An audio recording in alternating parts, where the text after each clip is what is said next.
പ്രണയത്തിലുള്ള രണ്ട് വ്യക്തികൾ ഇന്ന് വരെ ഒരുപോലെ പ്രേമിച്ചിട്ട് ഉള്ള ചരിത്രം എവിടെയാണ് ഉണ്ടായിട്ടുള്ളത്? രണ്ടു വ്യക്തികൾ പ്രണയിക്കുന്നു, രണ്ടുപേരും ഒരുപോലെ പ്രണയിക്കുന്നു എന്ന് നമ്മൾ വിചാരിക്കല്ലേ? ഒരാൾക്ക് മാത്രമായിരിക്കും ശക്തമായ പ്രണയം, മറ്റാൾ പ്രേമം അഭിനയിക്കുകയായിരിക്കും.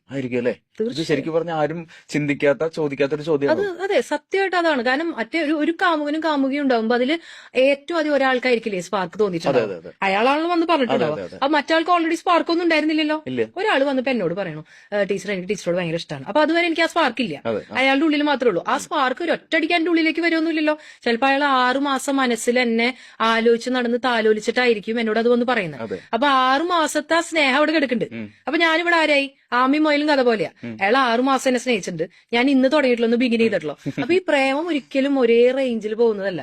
ഒരാൾ എന്നും മുന്നിലായിരിക്കും, മറ്റാൾ പുറകിലും. ഇവർ രണ്ടുപേരും ഒന്നിച്ചാന്ന് വിചാരിക്കുന്നിടത്താണ് ഈ പ്രശ്നങ്ങൾ മുഴുവൻ വരുന്നത്. പിന്നെ അതിന്റെ ഇടയിലുള്ള ഒരു അഡ്ജസ്റ്റ്മെന്റ് ആണ് ഇത് മുന്നോട്ട് കൊണ്ടുപോകുന്നത്. അഡ്ജസ്റ്റ്മെന്റ് ആവുന്നതാണ് പ്രശ്നം. അഡ്ജസ്റ്റ് ചെയ്ത് കഴിഞ്ഞാൽ എന്നായാലും ഒരു ദിവസം അത് പൊട്ടിത്തെറിക്കും.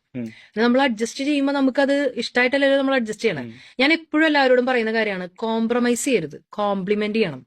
കോംപ്രമൈസ് ചെയ്ത് കഴിഞ്ഞിട്ടുണ്ടെങ്കിൽ നാളെ നമുക്ക് ദേഷ്യം വരുമ്പോൾ ഞാൻ പറയും, നിനക്ക് വേണ്ടി ഞാൻ അന്ന് എത്രമാത്രം സഹിച്ചിട്ട് അവിടെ നിന്റെ കൂടെ നിന്നെ എന്ന് പറയുമ്പോ അതുവരെ നിന്നത് മുഴുവൻ വേസ്റ്റായി.